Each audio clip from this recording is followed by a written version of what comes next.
Welcome to Lady Mythos. In most Norse myths, killing the dragon is the moment the hero wins. But in the Norse legend of Sigurd and Fafnir, that moment becomes the beginning of the curse. Because after Sigurd slays the most feared dragon in Norse mythology, something strange starts happening around him. Friends turn against each other, oaths are broken, love becomes betrayal. And a dying dragon leaves behind a warning that slowly proves true.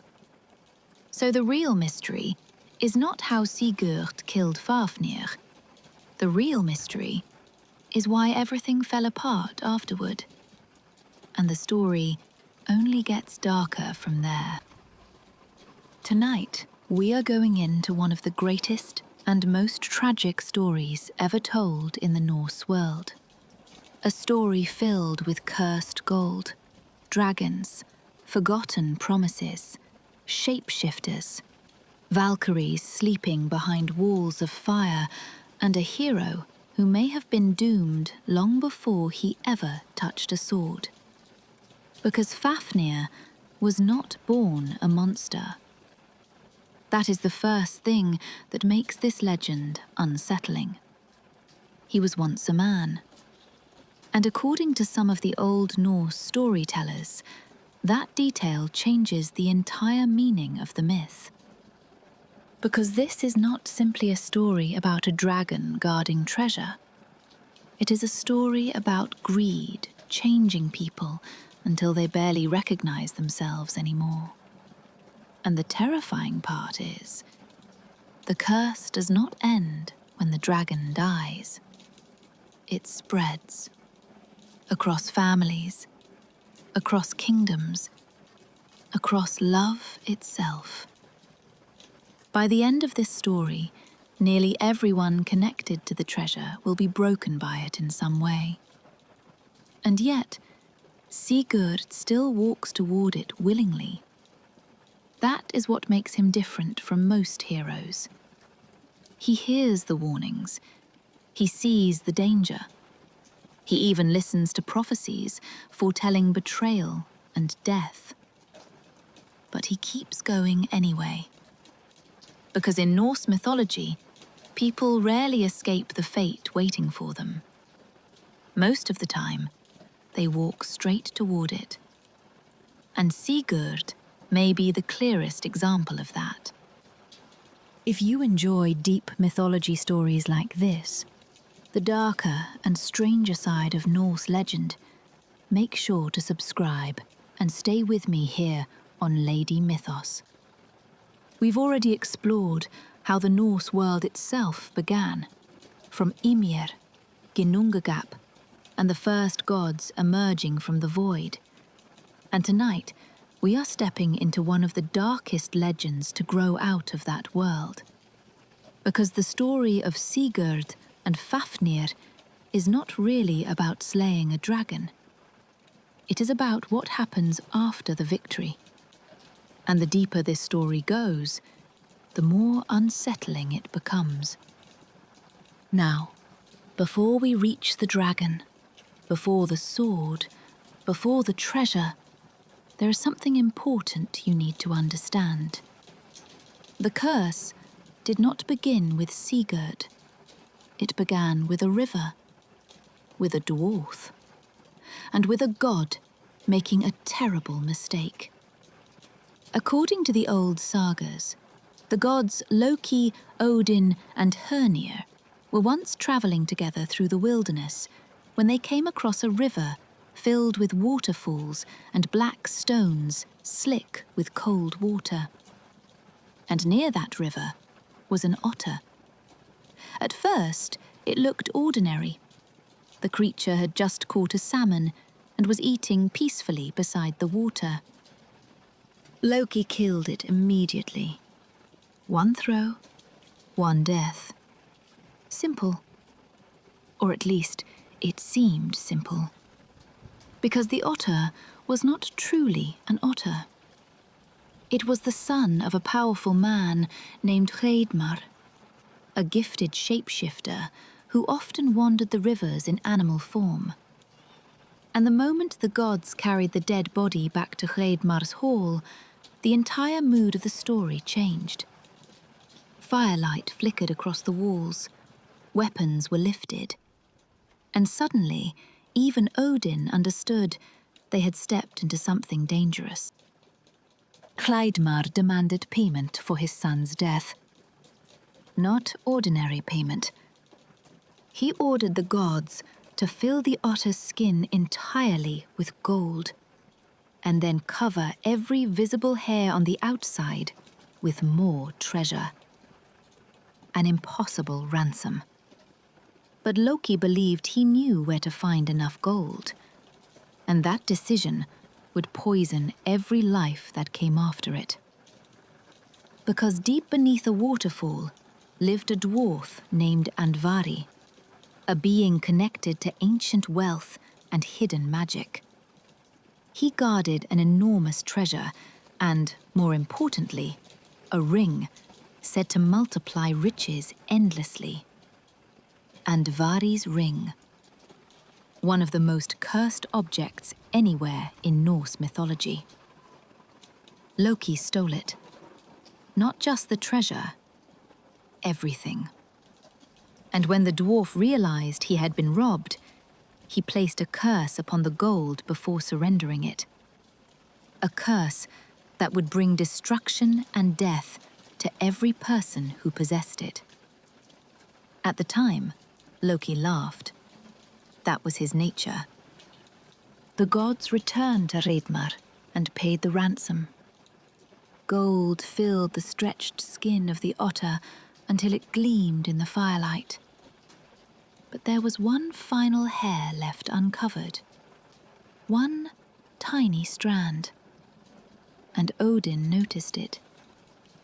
To cover that final hair, Loki reluctantly handed over Andvari's cursed ring.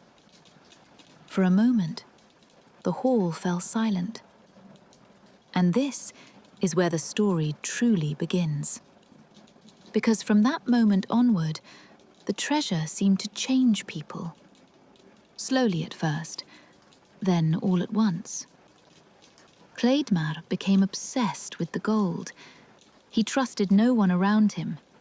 He hid it, counted it, slept beside it. Even his own sons began staring at the treasure differently, especially Fafnir. And in the old stories, Fafnir was not originally described as cruel. In fact, some versions describe him as the strongest and bravest of Hreidmar's sons before the curse took hold, which makes what happens next feel even darker. Because the gold does not transform him overnight. It works gradually, like rot spreading through wood. And one night, Fafnir murders his own father for the treasure. Not in battle, not in rage, quietly, deliberately. That murder changes the course of the entire legend, because after taking the gold, Fafnir does something even stranger.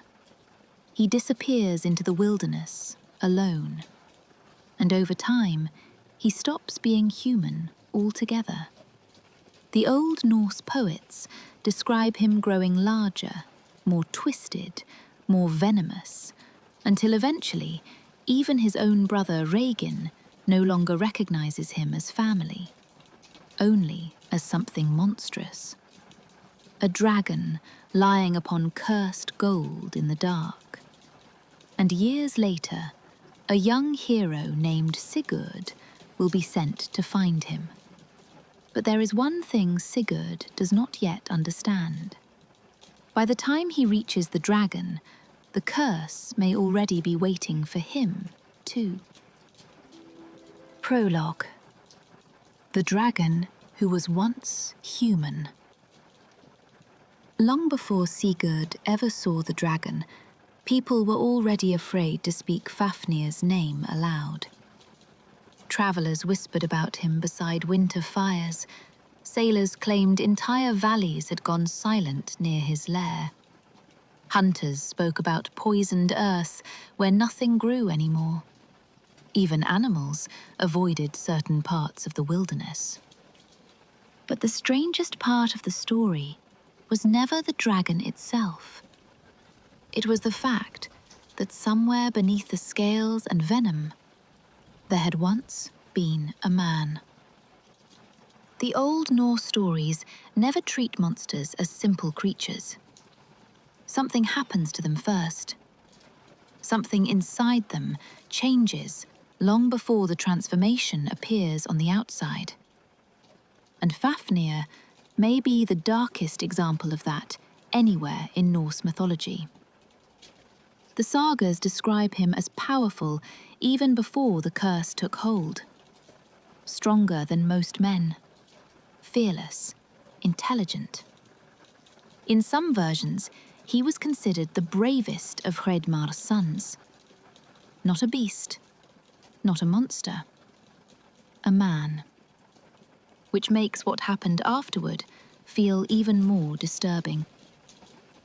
Because after murdering his father for a cursed treasure, Fafnir vanished into the wilderness alone.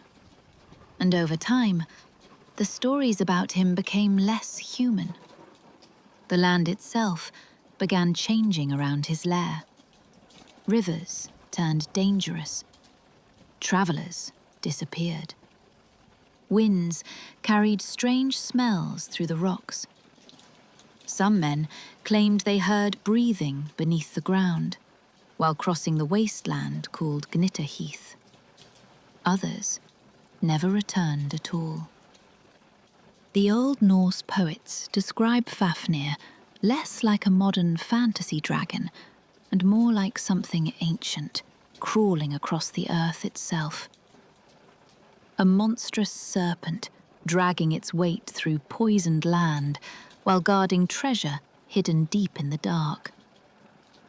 And somewhere in the middle of that silence, Fafnir waited beside his gold, watching it, guarding it, refusing to let anyone near it. That image haunted the Norse imagination for centuries, not simply because the dragon was dangerous, but because he still seemed aware. When Sigurd finally meets him later in the story, Fafnir speaks. He questions. He warns. In some moments, he almost sounds wiser than the hero sent to kill him. That changes the entire feeling of the myth, because suddenly the audience is forced to ask something uncomfortable. If Fafnir was once human, what exactly turned him into this? The old sagas never answer that question directly. Instead, they let the fear grow slowly. A man kills for treasure, then isolates himself beside it, then trusts no one, then disappears from the world completely, and eventually, only the dragon remains. Years passed. Storms rolled across Heath. Snow buried the rocks surrounding the lair during long northern winters. Rumours spread farther across the Norse world with every passing season. Parents frightened children with stories about the dragon in the mountains. Warriors dreamed about slaying him. A few tried. Very few returned. One man claimed he saw tracks wider than wagon wheels pressed into the mud beside a riverbank. Another swore he saw enormous eyes watching him through fog before dawn. After that, fewer people searched for the treasure. But far away from Heath, another story had already begun moving toward the dragon. A boy born into the bloodline of the Volsungs, a child connected to Odin himself, a hero who would grow up hearing stories about impossible battles, broken swords, and fate waiting for him somewhere beyond the horizon. Because Fafnir was not waiting for just anyone. and somewhere in the shadows, hidden from Sigurd for now, a man named Regin was already preparing to send the young hero straight into the dragon's path. But Regin was hiding secrets of his own, because the man teaching Sigurd how to kill the dragon was the dragon's brother. Chapter 1. The Cursed Gold that Destroyed a Family. Before there was a dragon lying on a mountain of treasure, there was a family. That is important to remember, because when people first hear the story of Fafnir, they usually imagine the dragon immediately. The scales, the poison, the gold hidden deep inside the wilderness. But the story begins somewhere quieter and far more uncomfortable. At a river, with a father and his sons, and with a single act that should have meant nothing. One careless killing that slowly pulls everyone around it into disaster. The strange thing is, Loki probably never imagined any of this would happen. In many myths, Loki creates chaos deliberately. He lies, tricks, and manipulates for amusement or advantage. But this time feels different. This time, the disaster begins almost casually, which somehow makes the story darker. Odin, Loki, and Hörnir were traveling together through a wild northern landscape. Some versions describe waterfalls crashing through black cliffs. Others speak of cold rivers moving through lonely forests beneath grey skies. Everything feels calm at first. Then they see the otter. The creature sat beside the riverbank, eating a salmon it had just caught, completely unaware of the gods watching nearby. Loki picked up a stone. One throw. The otter collapsed instantly. Simple, quick, almost forgettable. At least, that is what Loki thought. The gods skinned the otter and carried the pelt with them as proof of the hunt. Eventually, they arrived at the hall of a man named Hreidmar, a powerful and wealthy figure skilled in magic and sorcery. And the moment Hreidmar saw the skin, everything changed. Because the otter was not an ordinary animal. It was his son. His name was Otter, and Otter was known for taking the shape of an otter during the day to fish in the rivers. This detail gets overlooked sometimes, but it matters because shape-shifting runs deeply through Norse mythology. Gods change shape. Giants change shape. Warriors wear animal skins in rituals. The boundary between human and beast often feels dangerously thin in these stories. Otter moved between both worlds naturally, until Loki killed him. The sagas describe Hreidmar and his remaining sons seizing the gods immediately. Weapons drawn, doors shut. Firelight flickering across the hall as tension thickened in the air. Even Odin could not imply walk away from this. Hreidmar demanded compensation, but not ordinary compensation. He wanted a ransom so enormous it bordered on impossible.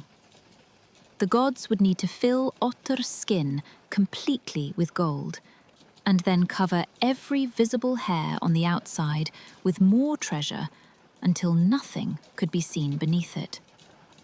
Only then would the debt be paid.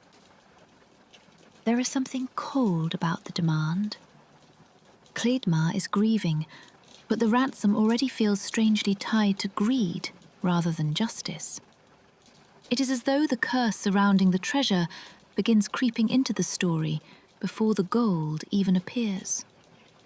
And Loki, desperate to solve the problem, leaves to search for wealth great enough to pay the price. That search leads him underground, to Andvari. Now, Andvari is one of the most important figures in the entire legend, even though many modern retellings barely mention him. Without Andvari, there is no curse, no dragon, no destruction of the Volsunga bloodline. His role sits quietly at the root of everything. The old stories describe him as a dwarf living beneath waterfalls and hidden streams. Like many dwarves in Norse myth, Andvari is deeply connected to craftsmanship, treasure, and ancient knowledge hidden below the earth. But there is another detail that makes him fascinating.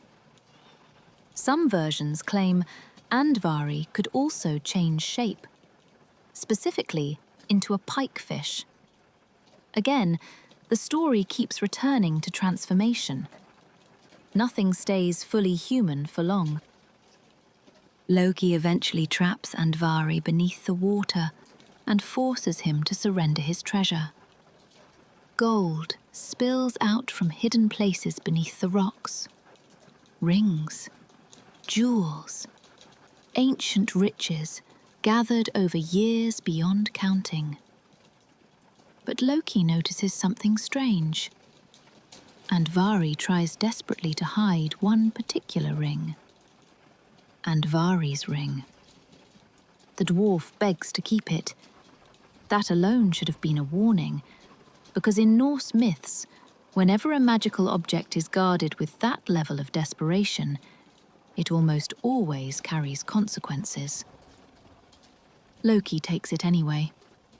Everything. Every last piece of gold. And that is when Andvari curses the treasure. The scene feels eerie in the old stories. A trapped dwarf standing beside dark water, staring at the stolen gold, while speaking words that will echo through generations. He declares that the treasure will bring death to whoever possesses it. Not wealth, not power, not happiness. Death. And unlike many curses in mythology, this one works almost immediately. Loki returns to Hreidmar's hall carrying the treasure. Gold pours across the floorboards. Firelight flashes against polished metal. Otter's empty skin is stretched wider and wider as the ransom is paid. Eventually, the skin is filled, then covered, almost. One tiny whisker remains visible. Just one. And Odin sees it. That moment feels strangely important in the myth. The gods have nearly escaped the disaster, yet one final flaw remains uncovered. It feels symbolic somehow, like the curse refusing to stay buried. To hide the final whisker, Loki reluctantly places Andvari's ring onto the pelt. The ransom is complete. But instead of relief, the hall grows tense. Because Hreidmar's eyes change when he looks at the treasure. The sagas linger on this quietly. He becomes possessive almost immediately, protective, suspicious.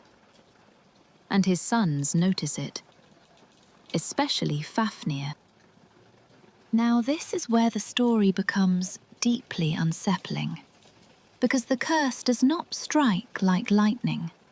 It behaves more like poison, spreading slowly through a family. At first, there are arguments, then distrust. Hreidmar refuses to share the treasure. He guards it obsessively, sleeps near it, watches everyone around him carefully. Fafnir and Regan begin whispering together, and the tragedy here is that before the gold arrived, This family was powerful, respected, united. Then the treasure enters the hall, and everything begins collapsing from the inside. Some versions describe Regan as clever, but physically weaker than Fafnir. Fafnir himself is described as terrifyingly strong, even before becoming a dragon, the strongest of the brothers. Fearless and difficult to oppose. Eventually, Regan encourages Fafnir to kill their father and claim the treasure. But interestingly, Regan does not carry out the murder himself. Fafnir does. And the old stories make it feel disturbingly cold. Not a crime of passion, not a sudden fight, a deliberate act. One night, Hreidmar fell asleep beside the treasure. The gold was piled around him inside the hall, glowing in the firelight. And somewhere in the darkness, Fafnir was still awake, watching it, watching him. The old stories never describe panic or hesitation, only decision. By morning, Hreidmar was dead, and the gold belonged to his son. The first death after Andvari's curse, but not the last, not even close. Afterward, something strange happens between the brothers. Regan expects to share the wealth. Fafnir refuses, immediately. That matters because it shows the transformation accelerating. Greed no longer merely influences him, it isolates him. The treasure stops feeling like wealth and starts feeling like possession, something he cannot allow anyone else near. The sagas describe him becoming suspicious of everyone around him, including Regan.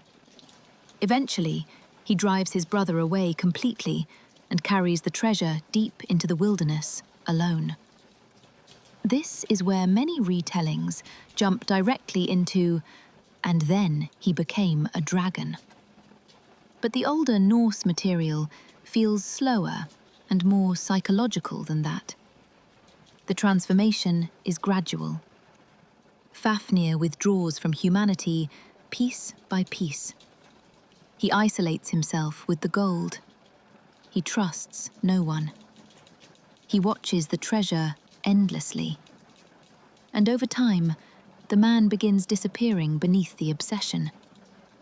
That is what makes the myth powerful, because the dragon almost feels like the final stage of something already happening inside him. The outside changes after the inside already has. And the land around him changes too. The place where he settles becomes feared, empty, poisoned.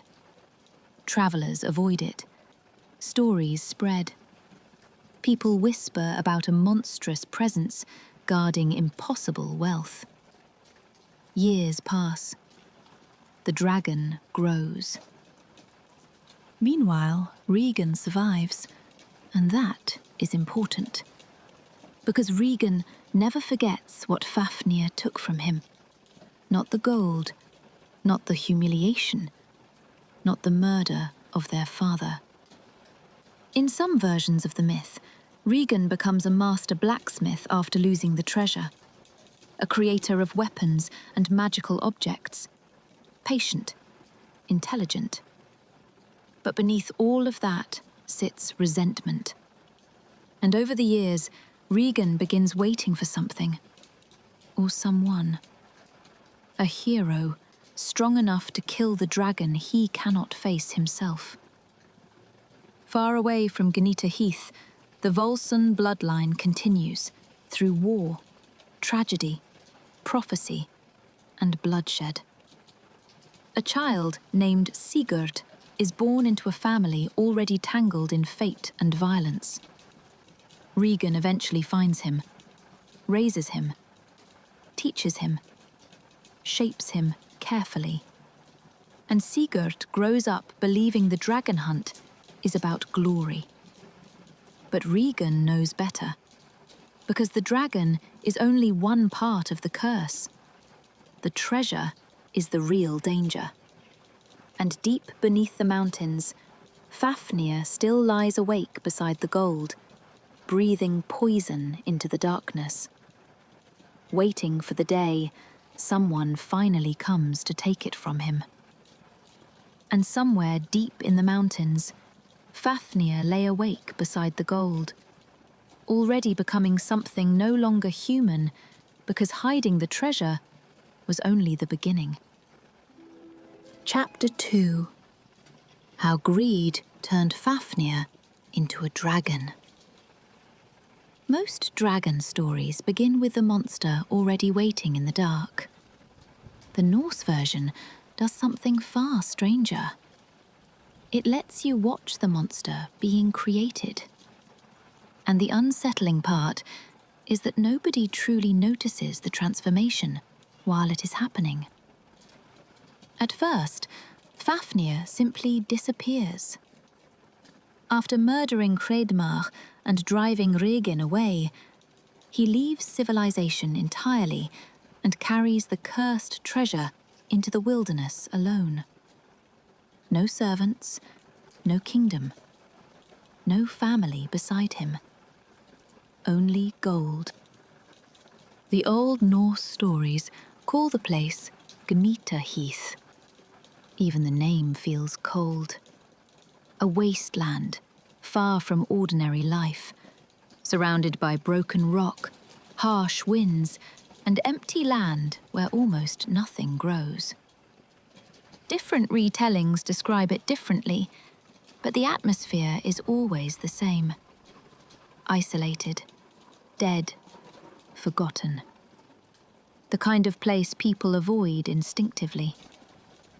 Because Norse mythology often reflects a person's inner state through the world around them, the land itself starts feeling poisoned long before the dragon fully appears.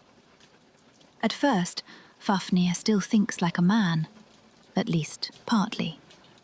He hides the treasure carefully, watches the horizon constantly, sleeps lightly. Every distant sound becomes suspicious. Every imagined movement feels like a threat. He trusts no one anymore. Not because armies are coming for him, because the curse has already convinced him they will. That paranoia becomes his entire world. The treasure did not merely belong to Fafnir anymore. It had started reshaping him. That is one of the deepest ideas hidden inside this myth. In many modern fantasy stories, dragons are born evil. But older Norse dragons are often symbols of something worse than evil. Corruption. A person becoming consumed by hunger, greed, envy, or obsession, until their humanity slowly disappears beneath it. And Fafnir may be the purest example of that anywhere in Norse mythology. The transformation itself is never explained in complete detail. The sagas leave parts of it mysterious, which honestly makes it more disturbing. They describe changes gradually happening to him over time. His body growing larger, his nature becoming colder, more violent, more isolated. Some versions suggest magic within the cursed gold itself altered him physically. Others imply something psychological became so extreme that the monster eventually appeared outwardly. Either way, the line between man and dragon disappears. And the frightening part is how natural the change almost feels. Because Fafnir is already behaving like a dragon long before scales ever cover his skin. He hoards, he isolates, he watches endlessly. He trusts nobody. He lives only to guard treasure he no longer even uses. The transformation merely makes visible what was already happening inside him. And the Old Norse audiences would have understood that immediately. To them, greed was never just wanting wealth. It was becoming possessed by it. That distinction matters. Fafnir no longer owns the gold owns him. Days become years. Years become something harder to measure. The stories begin describing travellers disappearing near Gnita Heath, merchants avoiding certain roads, rumours spreading through villages about a monstrous creature hidden somewhere beyond the mountains. Some claim they see smoke drifting upward from the rocks at night. Others hear movement deep underground. Many never return at all. One group of hunters entered Gnita Heath, searching for the treasure, and vanished completely. Weeks later, their horses wandered back alone. Another traveller claimed he saw something enormous moving between the rocks at dusk, dragging its body across the ground like a serpent. After that, fewer people went looking for the gold. Eventually, people stopped speaking about Fafnir as a man. Only the dragon remains. And this is where the myth becomes incredibly visual. Imagine the scene the old storytellers are building. A vast, empty wasteland under grey skies. Black earth cracked by cold. Bones scattered near cave entrances. Gold dimly glowing beneath darkness. And at the centre of it all, a gigantic, serpent-like creature lying motionless atop treasure. Eyes half open, breathing poisonous air into the land around him. Not sleeping peacefully. Watching. Always watching. One lesser-known detail from older Norse descriptions is that Fafnir is not always portrayed with wings like later medieval dragons. In some versions, he resembles an enormous worm or serpent, dragging himself across the earth with terrifying weight. That makes the imagery feel heavier somehow, more ancient, more real. The ground itself shakes when he moves. The sagas describe venom dripping from him, poison in his breath. Some versions even claim the very grass around his lair dies because of his presence. But the most unsettling detail is this. Fafnir rarely leaves the treasure. He lies on it endlessly, almost fused to it. The gold becomes his entire existence.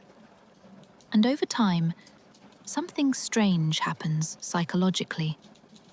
He begins fearing the world outside his treasure more than he fears becoming a monster. After enough time alone beside the treasure, Fafnir stopped living like a man at all. And because of that, he slowly loses everything that once made him human. No family, no companionship, no future. Only the hoard. There is another fascinating detail hidden in the Old Norse material. Unlike many dragons in later fantasy, Fafnir is intelligent all the way until death. He speaks clearly, reasons clearly, understands fate. It means the man inside him never fully disappears. That may be the darkest part of all. Because somewhere beneath the scales and venom, Fafnir likely understands exactly what he has become. Imagine that for a moment. Lying awake for years, surrounded by gold you murdered your father to possess, while slowly turning into the very thing people whisper about in fear. The old storytellers never outright say whether Fafnir regrets any of it, but they leave enough silence around him to make the audience wonder. And that question quietly grows larger throughout the story. Did the curse create the dragon, or did it merely reveal what was already inside him? Far away from Gnita Heath, Regin thinks about that question often. Because Regin remembers the man Fafnir used to be. That memory poisons him too. The sagas describe Regin differently depending on the source. Sometimes he is clever and bitter, sometimes manipulative, sometimes almost sympathetic. But one thing stays consistent across the myths. He cannot let the treasure go, even after losing it, even after seeing what it did to his family. Part of him still wants it back. That is how strong the curse feels in this story. People recognize the danger and still move toward it anyway. And Regin begins building a plan. A long one. Patient. He becomes a master smith, famous for his craftsmanship. Some stories even imply he forged weapons for kings. But beneath all of that sits one obsession: revenge against Fafnir. The problem is simple. Regin cannot defeat the dragon himself. Fafnir has become too powerful, too enormous, too poisonous, too feared. No ordinary warrior can kill him. And that is where Sigurd enters the story. Not yet as a dragon slayer, not yet as a legendary hero, just a boy. But even as a child, Sigurd stands apart from other people around him. The Volsung bloodline already carries a reputation touched by destiny and violence. His father, Sigmund, was one of the greatest heroes in Norse legend before betrayal and war destroyed him. Odin himself had once intervened in Sigmund's life. That connection matters deeply. Because in Norse mythology, families often inherit fate almost like a living thing. And Sigurd inherits more than a name. He inherits unfinished destiny. Regin sees it immediately. The courage, the intelligence, the fearlessness, and perhaps most importantly, the innocence. Because Sigurd still believes monsters are simple. Kill the dragon, claim the treasure, become a hero. He does not yet understand that this story works differently. In this myth, the dragon is not the ending. It is only the beginning. Meanwhile, deep inside Gnita Heath, Fafnir grows older and more dangerous. The stories describe him crawling through the wilderness at times, leaving enormous tracks behind him. Villages disappear. Fear spreads wider. People begin treating him less like a creature and more like a force of nature. A curse given flesh. And still, he guards the treasure endlessly. The image becomes almost tragic after a while. A once powerful man, lying alone in darkness beside gold he can never truly enjoy. Afraid of everyone, trusting no one, waiting for an attack that he knows will eventually come. Because deep down, Fafnir understands something important before anyone else in the story does. Curses do not stay buried forever. Eventually, somebody always comes looking for the treasure. And somewhere far from Gnita Heath, Regan finally decides the time has come to shape Sigurd into the weapon he has been waiting for. But before Sigurd can face the dragon, he will need a sword unlike any the world has ever seen. A sword connected to Odin himself. Chapter 3. The boy raised to kill a dragon. Long before Sigurd ever saw Fafnir, people were already telling stories about his family. That alone says a lot about the world he was born into, because in Norse mythology, some bloodlines seem followed by fate more closely than others. The Volsungs were one of those families. Heroes, warriors, kings, oath-breakers, tragic lovers. Generation after generation, their lives always seemed to end in glory and disaster at the same time. And that bloodline began with Odin himself. Not directly in the simple way modern fantasy often explains divine ancestry, but through a line touched and shaped by the All-Father from the very beginning. That connection matters more than it first appears, because Odin rarely helps people without expecting something in return. The story of the Volsungs begins generations before Sigurd, with a king named Volsung. During a great feast held in his hall, a stranger appeared, wearing a hooded cloak and carrying a sword. Nobody recognized him at first, but this was Odin. Without explaining himself, the old god walked to the center of the hall, where a massive tree grew through the roof and into the earth below.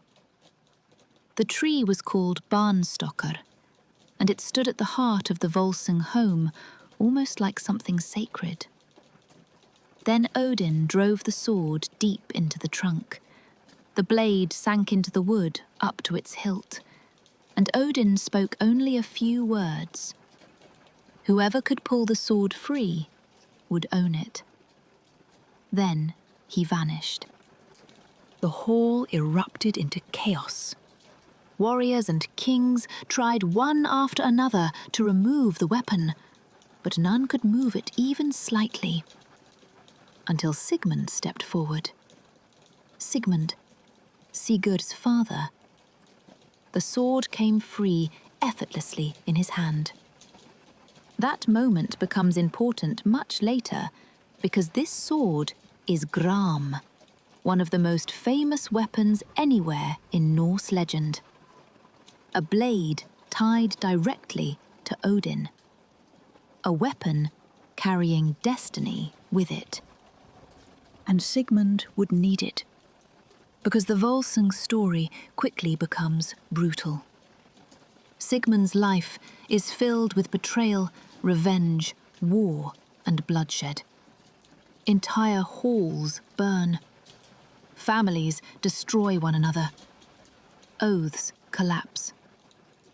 The sagas move through these tragedies almost relentlessly, as though the family is being dragged toward some inevitable ending, generation after generation.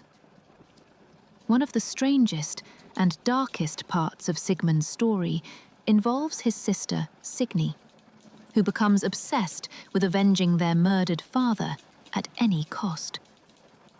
Some versions of the saga become extremely disturbing here, involving disguise, manipulation, and the deliberate continuation of the bloodline through terrible choices. They were meant to explore fate, violence, loyalty, and what people become when revenge consumes them. And through all of it, Sigmund survives longer than most. He becomes one of the greatest warriors of his age, until Odin himself decides his time is over. Even by Norse standards, what happens next feels brutal. During Sigmund's final battle, an old, one-eyed man suddenly steps onto the battlefield carrying a spear. Again, Odin.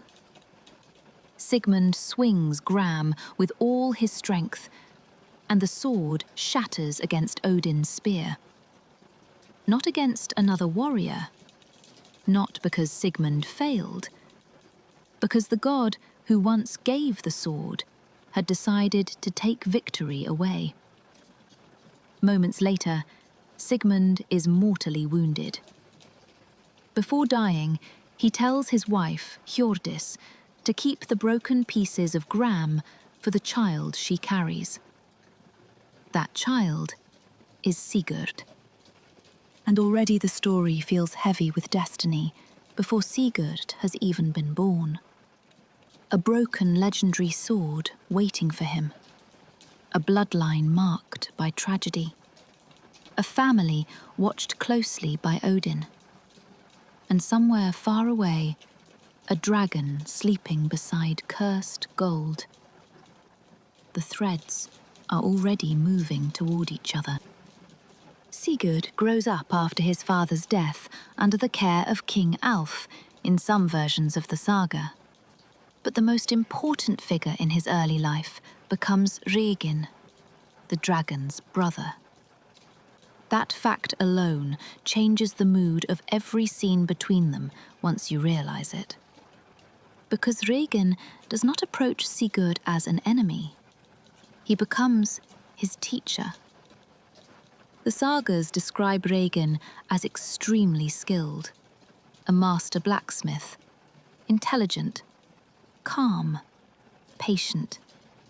In some stories, smaller and physically weaker than other men, but sharper in mind than almost anyone around him. And Sigurd admires him. That is the tragic part. He trusts him completely. Regin teaches Sigurd many things: languages, runes, combat, the histories of heroes and kings. He shapes the boy carefully over years, feeding the idea that greatness waits for him somewhere beyond ordinary life. And to be fair, Sigurd truly is extraordinary. The old stories describe him as fearless, almost to an unnatural degree. Strong, intelligent, and unusually calm under pressure. Unlike many heroes, Sigurd rarely boasts. He listens more than he speaks. He learns quickly. People notice it immediately. There is a fascinating detail hidden in some versions of the saga, where Sigurd tests horses while searching for one worthy of him. An old bearded stranger appears and advises him to choose a horse descended from Odin's own steed, Sleipnir. Again, Odin quietly watching from the edges of the story.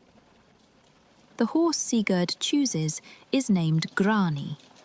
Massive, grey, unusually intelligent. Another sign that fate keeps guiding him towards something larger. But Regin understands something Sigurd does not. Heroes can be shaped, especially young heroes hungry for purpose. And Regin begins feeding Sigurd stories about Fafnir constantly. Not just about the treasure, about glory, about destiny, about becoming greater than every warrior before him.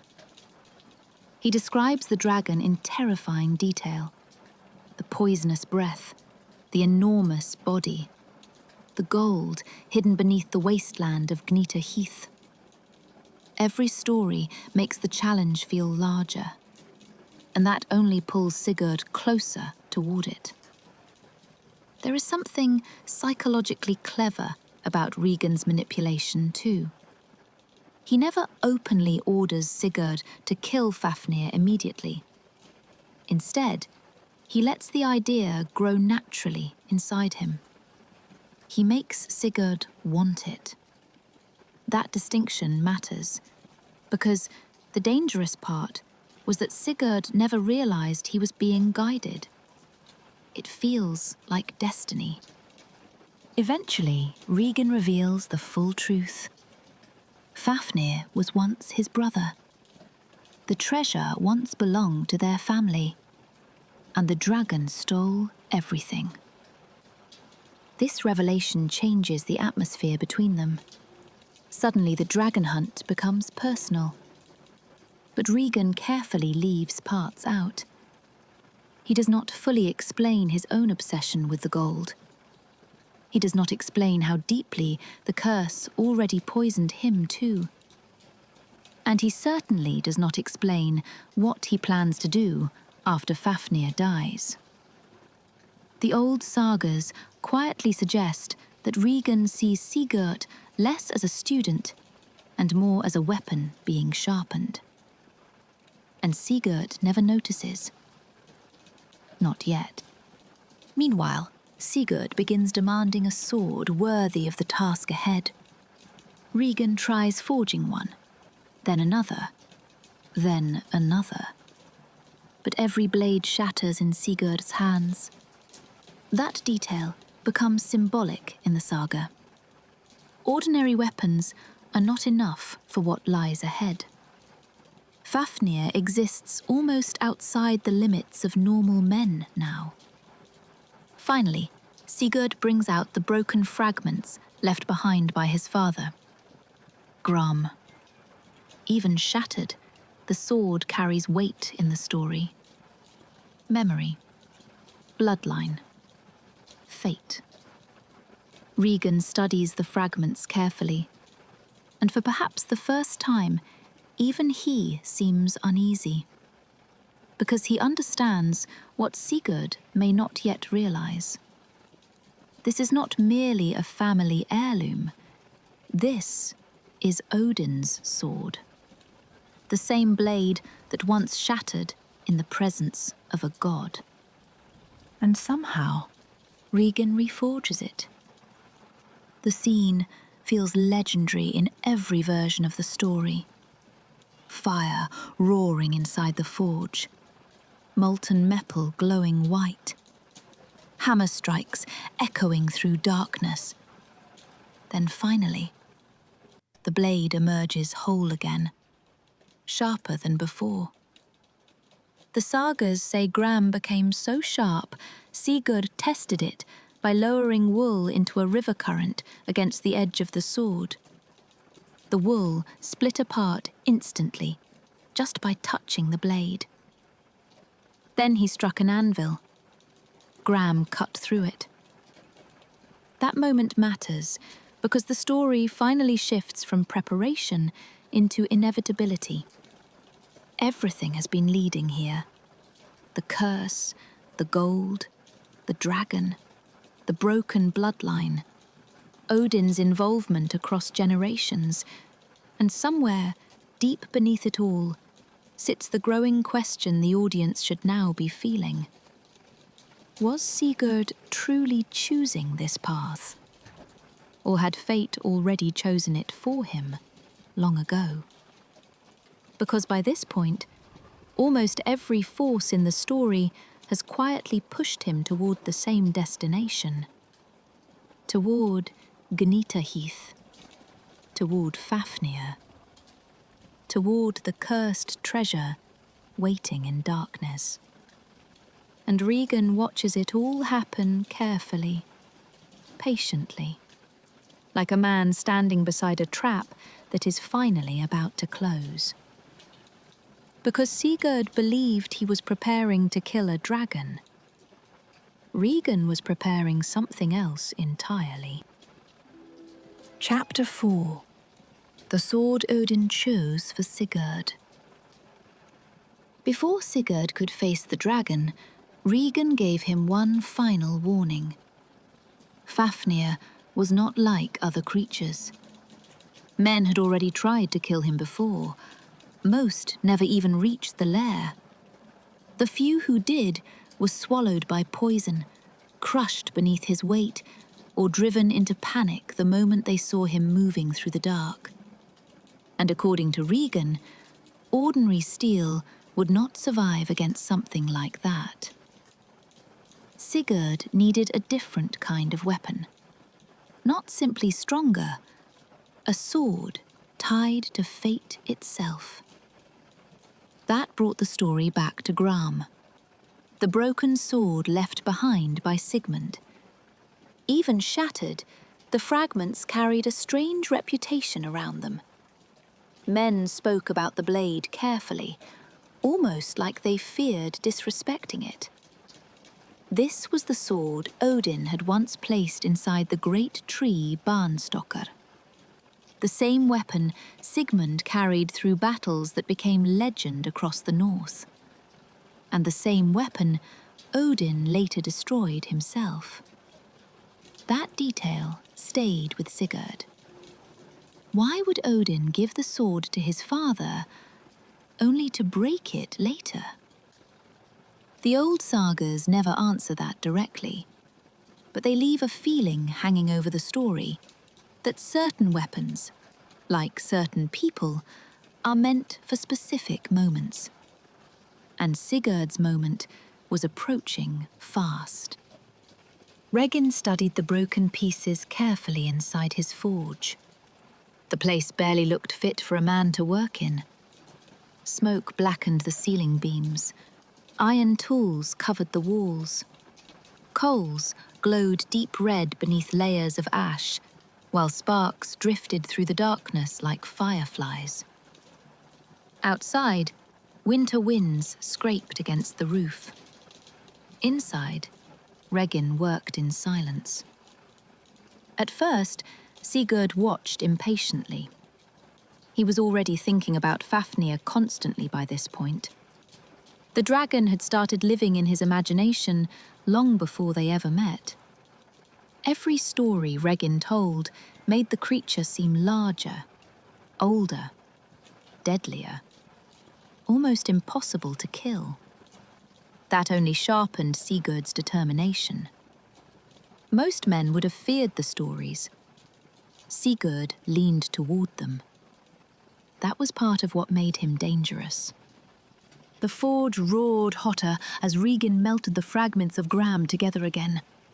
Hammer strikes echoed through the room, hour after hour.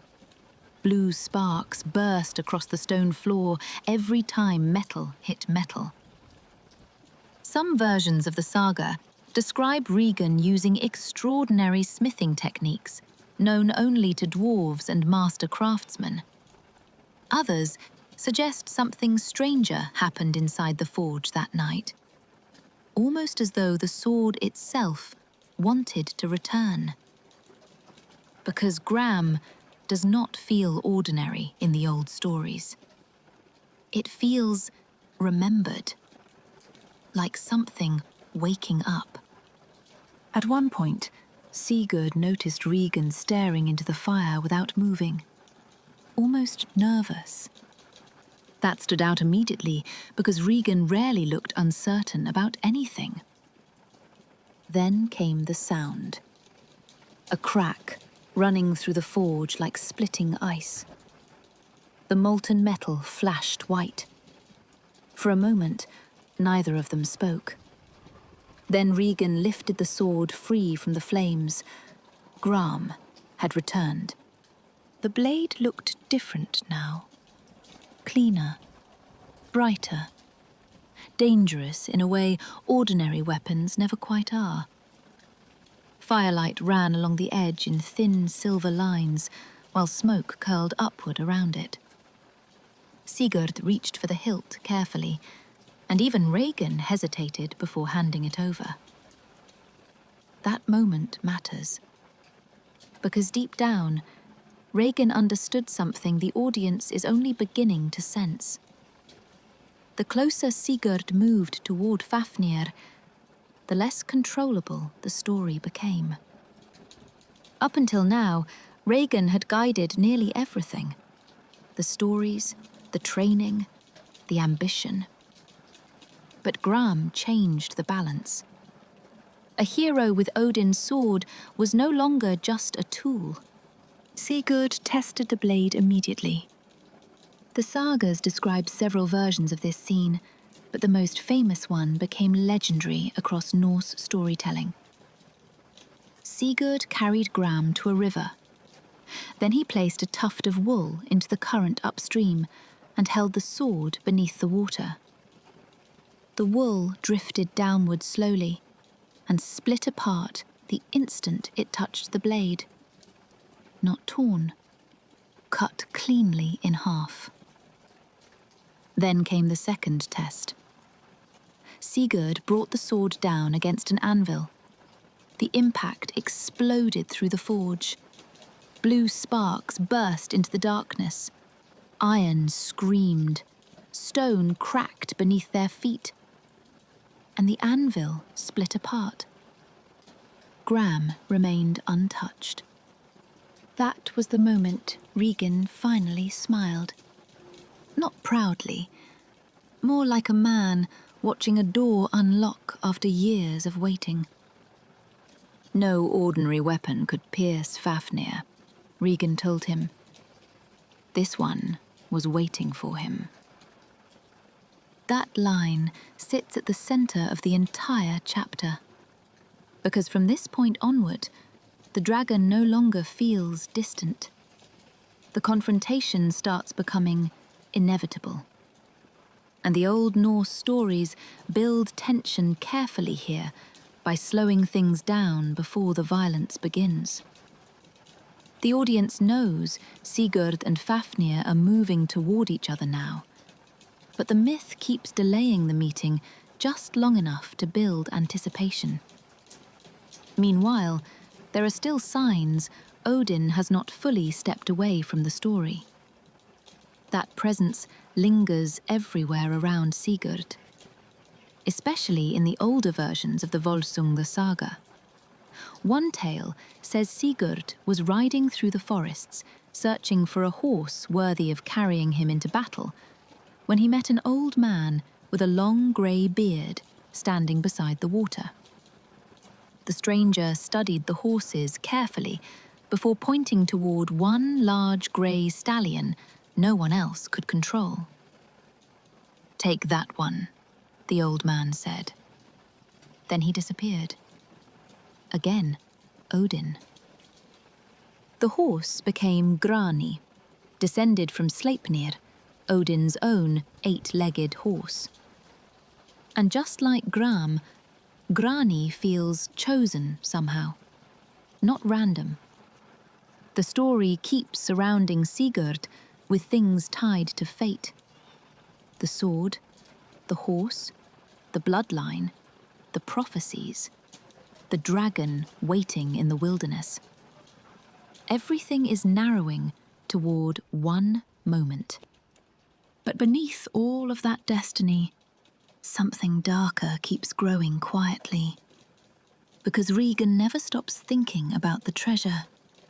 Even while forging the sword, even while preparing Sigurd. The gold still lives inside his mind, the same way it once consumed Hreidmar, and later Fafnir. That is one of the most important patterns in this myth. The curse moves from person to person, almost like fire spreading through dry wood, and nobody ever believes it will happen to them. Not Hreidmar, not Fafnir, not Regan. The audience can already sense the danger by this point, even if Sigurd cannot. Because Sigurd still sees the journey ahead clearly. Kill the dragon, take the treasure, return a hero. Simple.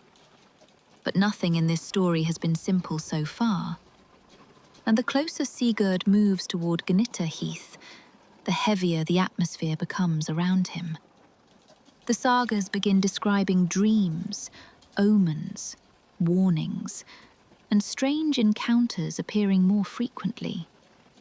In some versions, people try to convince Sigurd not to go at all. Others simply stare at Gram and realize talking will not matter. By now, his path already feels chosen. One night before the journey begins, Sigurd sits beside the forge while the fire burns low.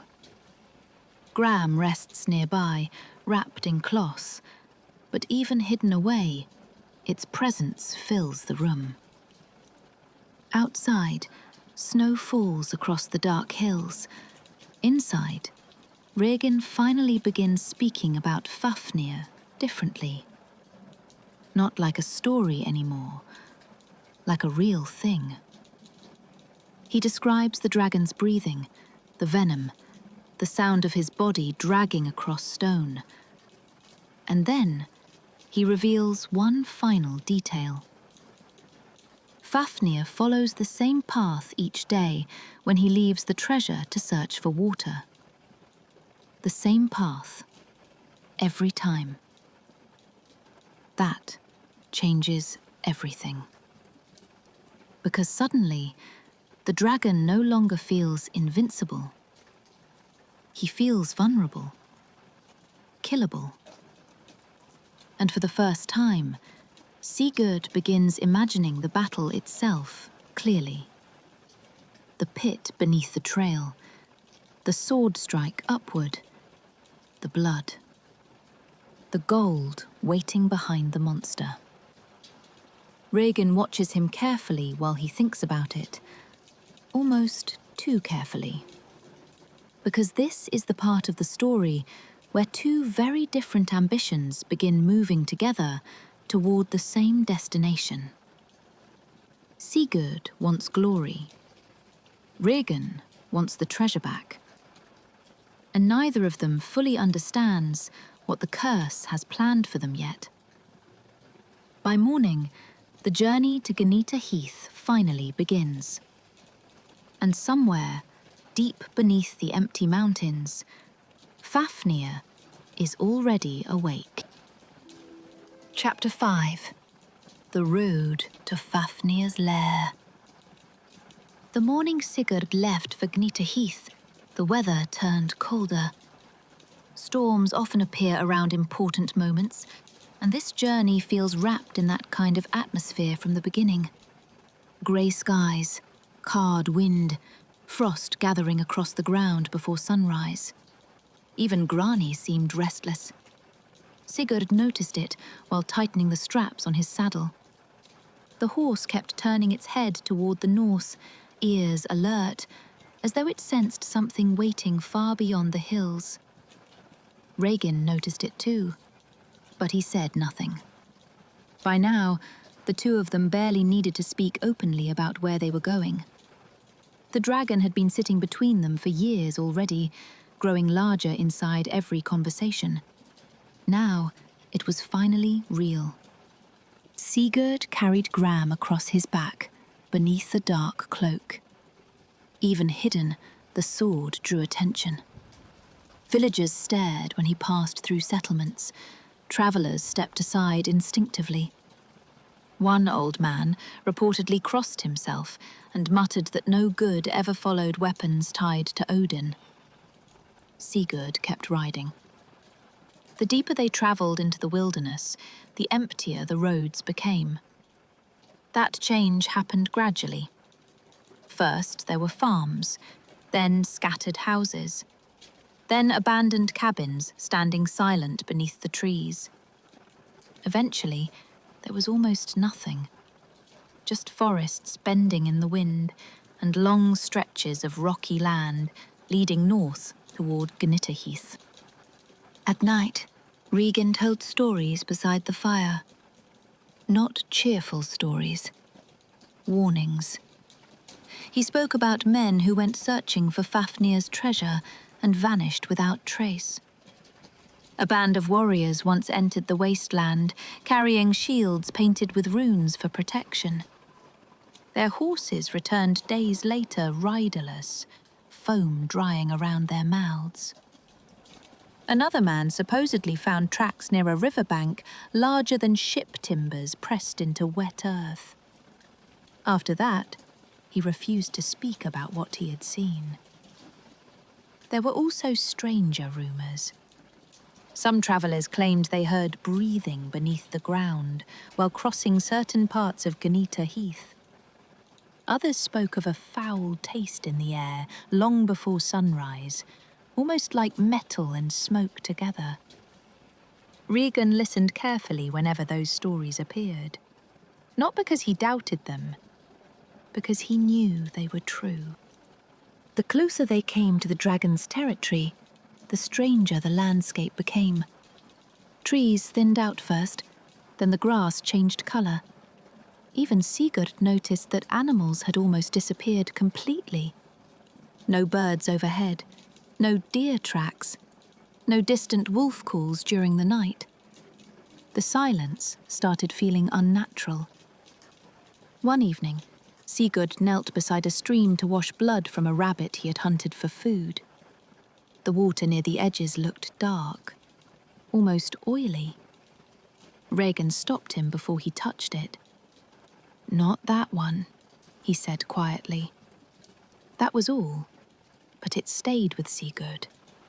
The poison surrounding Fafnir had spread farther than he expected. That detail appears in several old versions of the myth. Fafnir's presence corrupts the land around him physically. Streams become dangerous. Soil turns barren. Some stories even claim the dragon's venom soaked into the earth itself. This was not merely a creature hiding in a cave. It was something poisoning the world around it. And yet, the deeper they travelled into that dead landscape, the more focused Sigurd became. Not frightened, focused. That is one of the strangest things about him. The closer danger moved toward him, the calmer he seemed. At times, Regan watched him almost uneasily. Perhaps because Sigurd did not behave the way ordinary men did around fear. Or perhaps because Regan was starting to realize something uncomfortable. Once Sigurd faced Fafnir, nobody would fully control what happened next. One night, while the fire burned low, Sigurd finally asked the question that had been sitting quietly between them for days. What was he like before? Regan looked into the flames for a long time before answering. "My brother." Sigurd nodded. The old smith seemed older suddenly. "Taller than most men," Regan said. "Strong enough to frighten people without trying. But he laughed back then." That detail hung in the darkness for a moment, because it felt wrong somehow, imagining Fafnir laughing. Regan continued staring into the fire. He was greedy long before the treasure, he admitted. But not like this.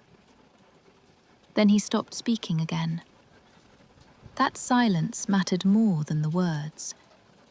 For the first time, Sigurd began understanding that killing Fafnir was not simply a heroic task to Regan.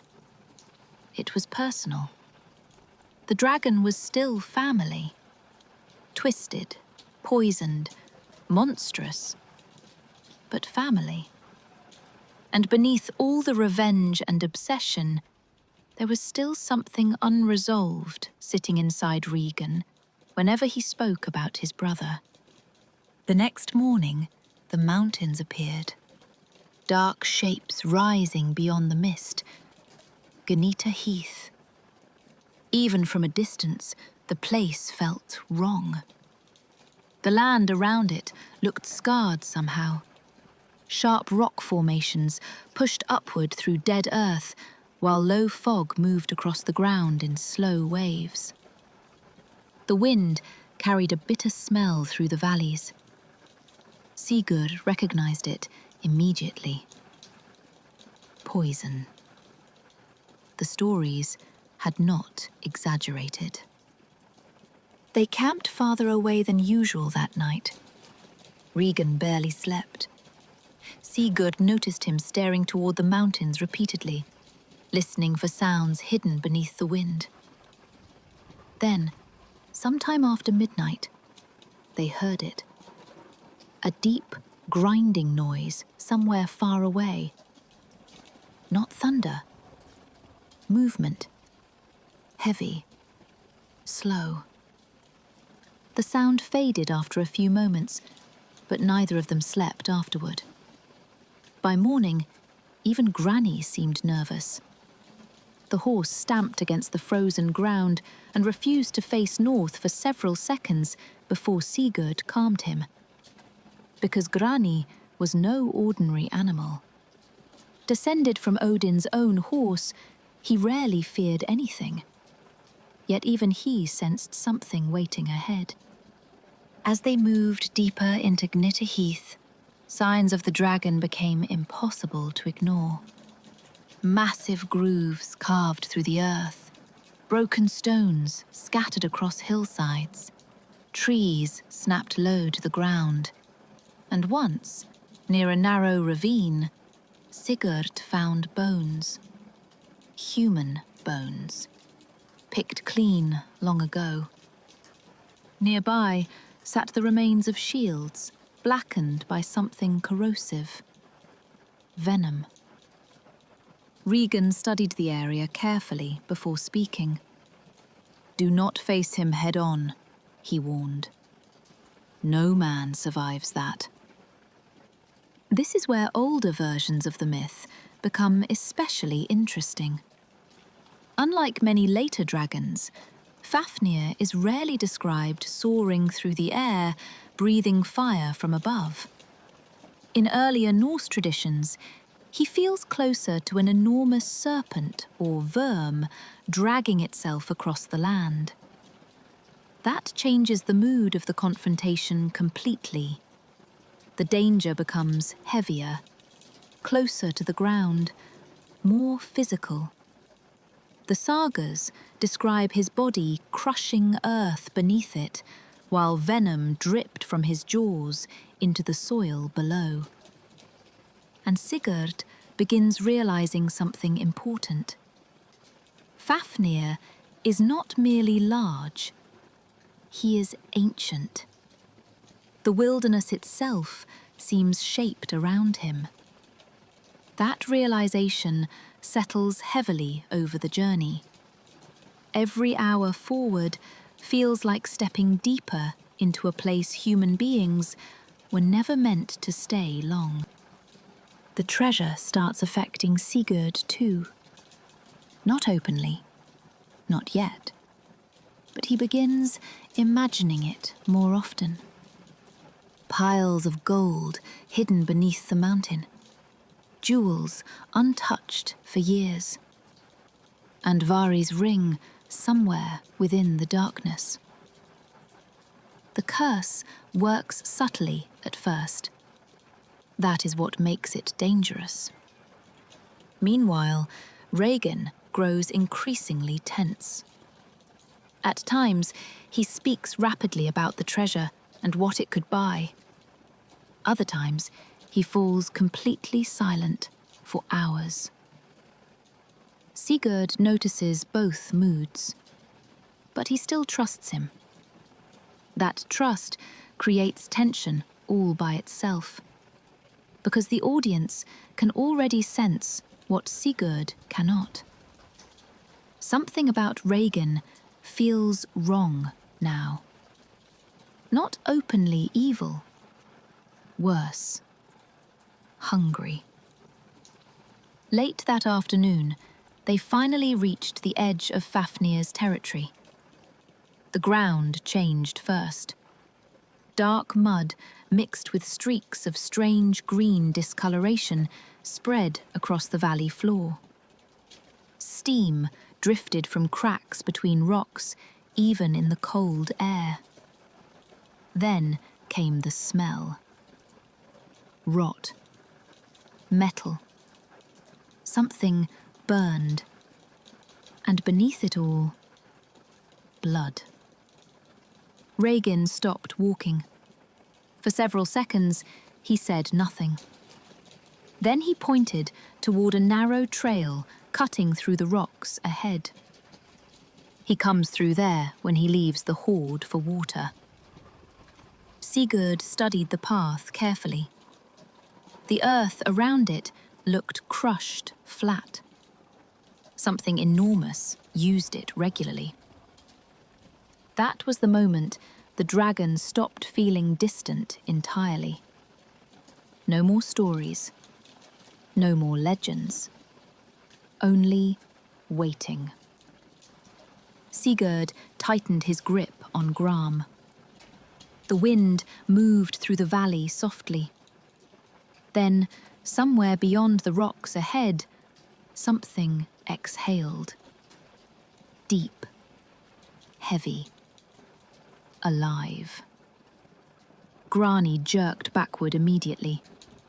Regin's face lost colour. And then the ground began to shake. Chapter 6. The day Sigurd killed Fafnir. For a few seconds after the ground started shaking, nobody moved. The sound came again beneath the valley floor. Slow, heavy, like enormous weight dragging itself across stone somewhere ahead. Grani pulled backward violently, breathing hard through his nose. Even Regin stepped away from the trail instinctively. Only Sigurd kept staring forward. The dragon was close. Closer than either of them expected. The wind shifted across the rocks, carrying that same poisonous smell through the valley again. Rotting earth. Metal. Something burnt deep beneath it. Then silence returned. Regin spoke first. "Dig here." His voice sounded different now, tighter. He pointed toward a narrow stretch of ground beneath the path Fafnir used when travelling between the hoard and the water. Sigurd understood immediately. The only way to kill something that enormous was from below. Face-to-face combat would mean death within seconds. The dragon's venom alone could kill a man before the fight even truly began. Without another word, Sigurd removed his cloak and began digging. The earth felt strangely warm beneath the surface. That detail unsettled him more than he expected. As the pit deepened, the smell grew worse too.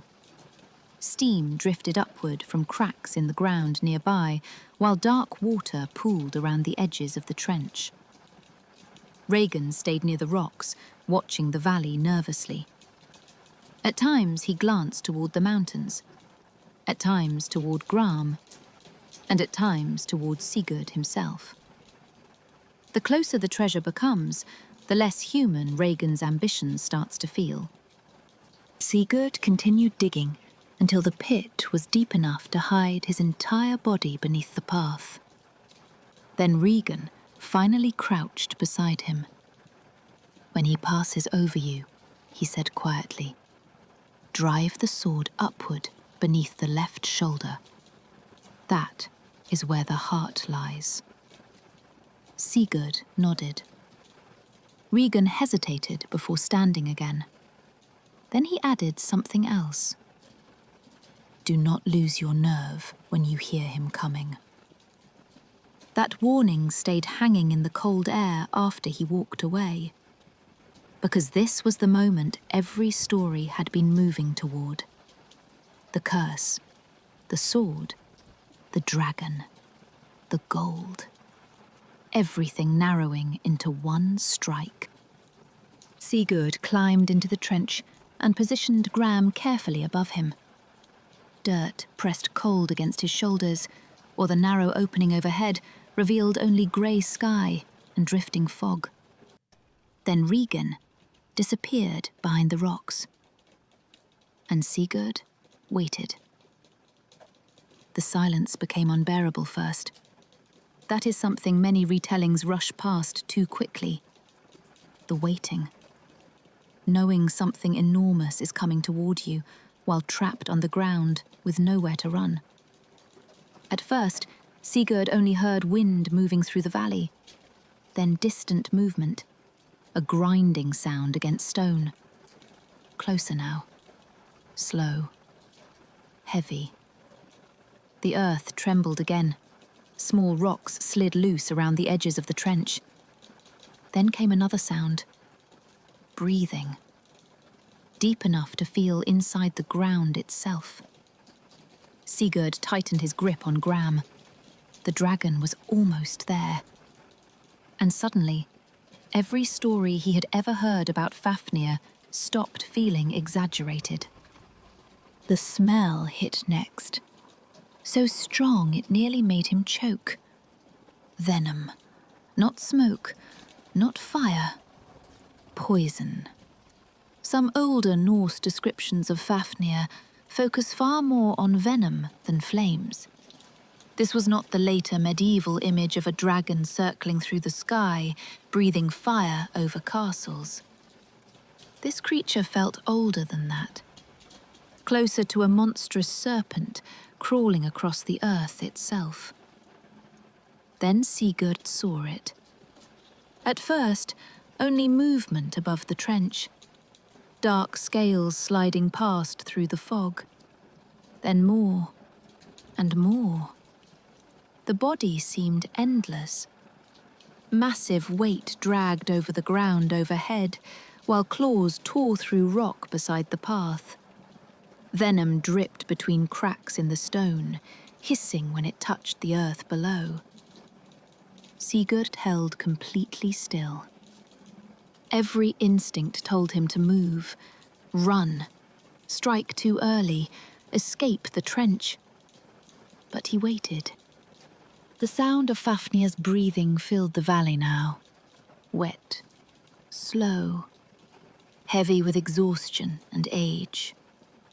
And suddenly, Sigurd realized something strange. The dragon sounded old, not weak, but ancient, like something that had existed too long. The heart passed overhead. Sigurd moved instantly. Gram exploded upward through flesh and bone with enough force to shake the trench itself. The sound that followed did not feel like any ordinary animal cry. It shook the valley.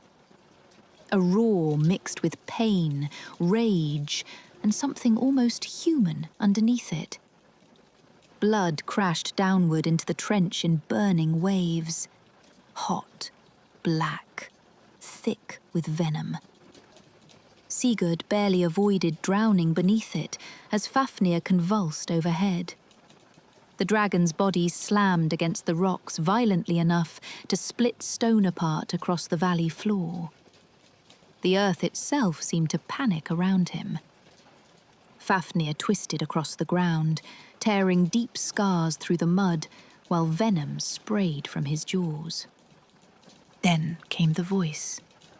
Not monstrous roaring. Words.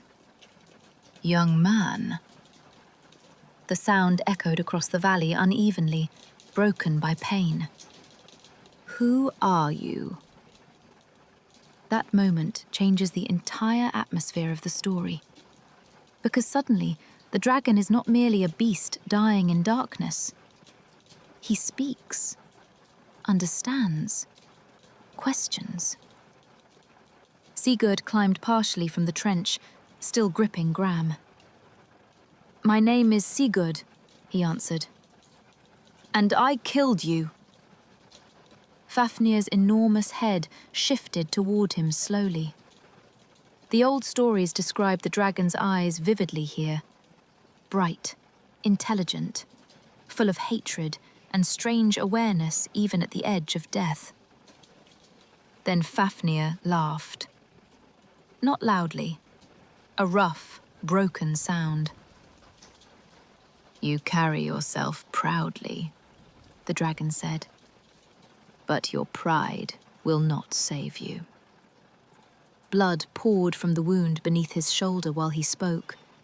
Every breath sounded heavier than the last. And yet there was something unsettling about the calmness in his voice. Almost as though he already knew something Sigurd did not.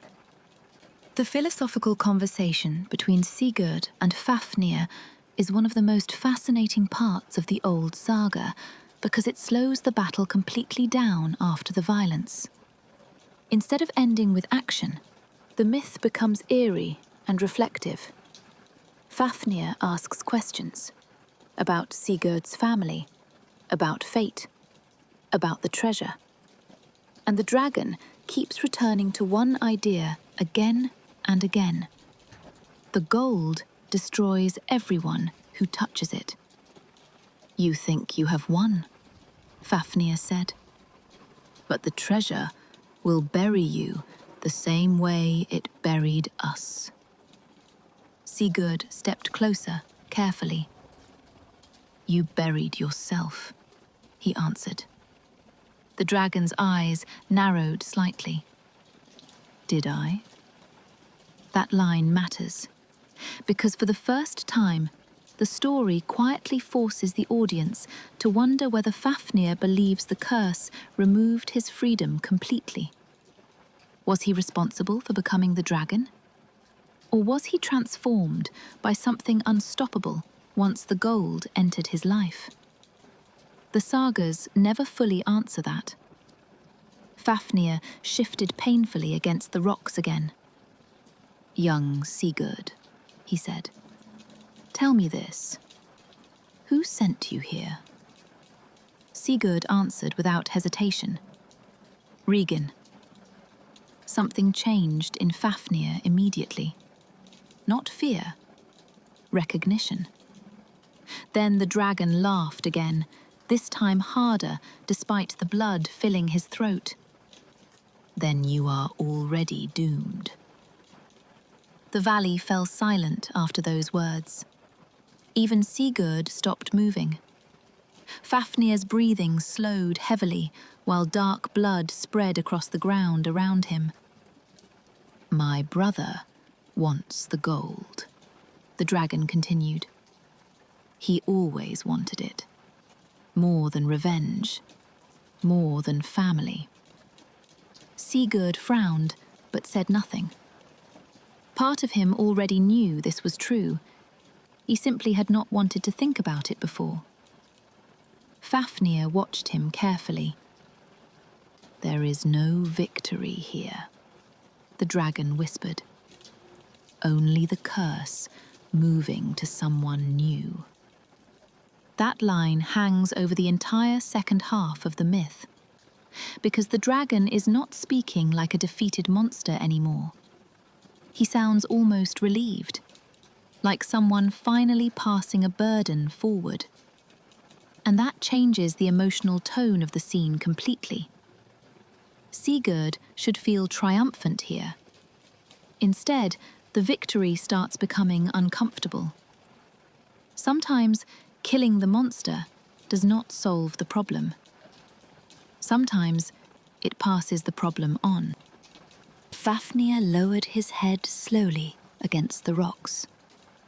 The enormous body barely moved now, but his eyes never left Sigurd. "You are brave," he admitted quietly. "Braver than most men." Then his voice changed again, softer, almost tired. "But bravery does not stop fate." The wind moved across the valley. For a long moment, neither of them spoke. Then Sigurd finally asked the question sitting beneath everything.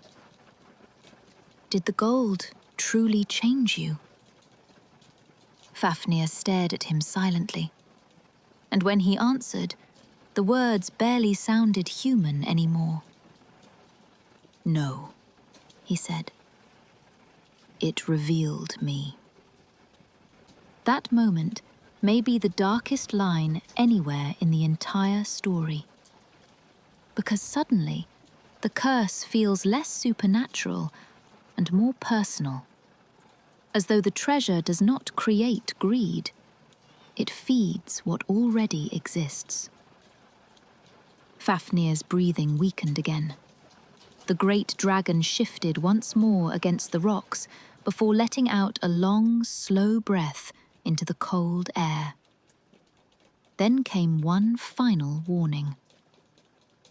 Leave the gold where it lies. Sigurd looked toward the mountains beyond the valley, where the treasure waited, hidden in darkness. Fafnir followed his gaze, and for the first time since the fight began, the dragon smiled. A terrible smile. Because he already knew Sigurd would ignore the warning. Everyone always did. Then the life finally left him. Silence spread across Kmita Heath. No movement, no breathing, no shaking earth. Only wind passing through poisoned stone. Sigurd stood alone beside the dead dragon for several seconds without moving. The creature looked even larger now that it was still. Blood covered the valley floor around the body, while steam rose slowly from the wound Gram had opened beneath the shoulder. The greatest dragon in Norse legend was dead. And yet, the victory felt strangely empty. Then footsteps approached behind him. Regin emerged from the rocks, staring at Fafnir's corpse in disbelief. For a moment, he looked almost frightened. Then his eyes shifted toward the mountains, toward the treasure. And Sigurd saw something there he had not fully noticed before. Hunger. Not relief. Not grief. Desire. Regin walked slowly toward the dragon's body, unable to stop staring at it. You have done what no man could do, he whispered. But he barely sounded interested in Sigurd anymore. His attention had already moved elsewhere. To the gold, waiting beyond the valley. And high above them, dark clouds rolled slowly across the mountains, while Fafnir's blood continued spreading through the earth. The dragon was dead. The curse was not. Because Fafnir died, laughing at the future Sigurd could not yet see. And so the dragon was dead. The most feared creature in the north lay motionless beneath the cold skies of Gnita Heath. Sigurd had done what no warrior before him could accomplish. He had slain Fafnir. But as the wind moved across the valley, something felt wrong, because the dragon's final warning still lingered in the air. There is no victory here. And the truth was, Fafnir was never the end of the story. The curse had survived him. The treasure still waited in the mountains. And before long, it would begin changing Sigurd's life in ways even the dragon could not fully imagine. That is the story of Part 2, the rise of Sigurd the Dragon Slayer, and the slow tragedy that follows his greatest victory. If you enjoyed this journey through Norse mythology, don't forget to subscribe to Lady Mythos so you don't miss Part 2, premiering next week. Because the dragon is dead, but the curse is only beginning. Until then, thank you for listening. Yours, Lady Mythos.